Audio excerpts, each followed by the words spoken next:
சமையல் பண்ணிகிட்ருக்கேம்மா. அங்கே என்ன சத்தம்? சும்மா பேசிக்கிட்டு இருக்கோம்.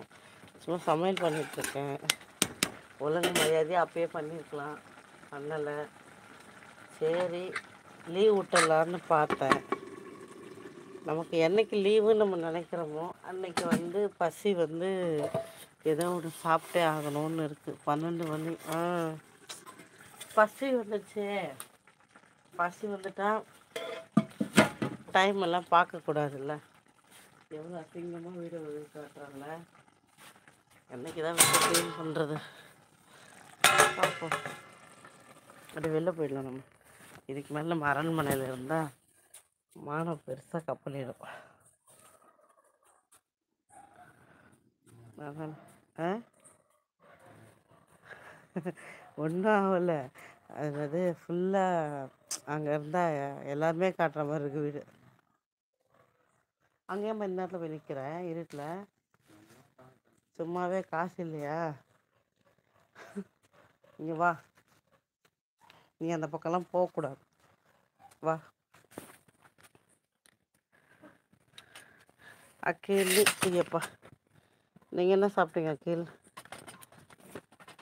டாடி அக்கீல் பார் அப்போ வராமல் இப்போ வந்துருக்குங்க. அதே தான். அகிலாண்டா என்ன கதை? நான் அடுப்பில் போயிட்டு பார்த்து வரேன். பிரச்சனை இல்லை. பா அகிலாண்டம் என்ன கதை?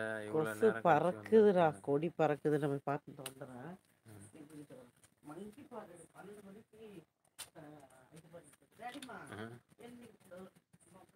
12 மணிக்கு மங்கி ஆடிட்டு இருக்கு. அகிலாண்டம் என்ன பண்ணின்னு இருக்க?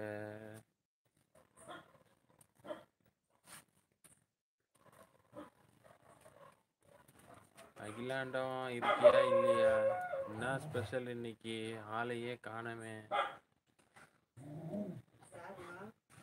அகிலாண்டதான்.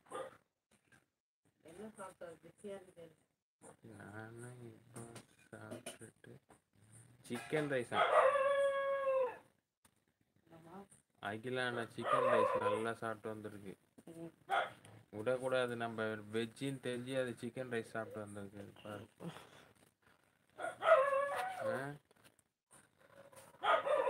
ஓ இவ்வளோ லேட்டாவா? எங்கே போயிட்டேன்?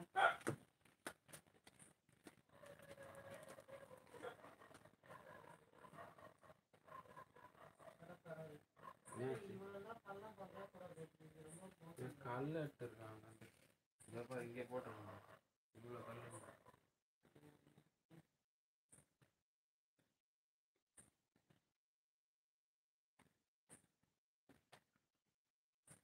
கரும்பு ஏதாவது துணி வந்துருக்காடி.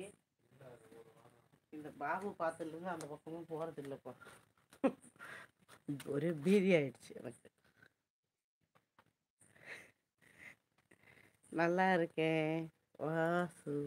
டாடிமா ஆயிடுச்சுமா. ஹாய் அண்ணா. Hi MD. நல்லா இருக்கீங்களா?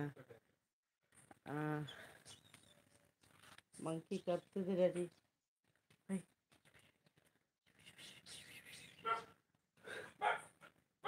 நல்லா இருக்குல்ல? இப்படி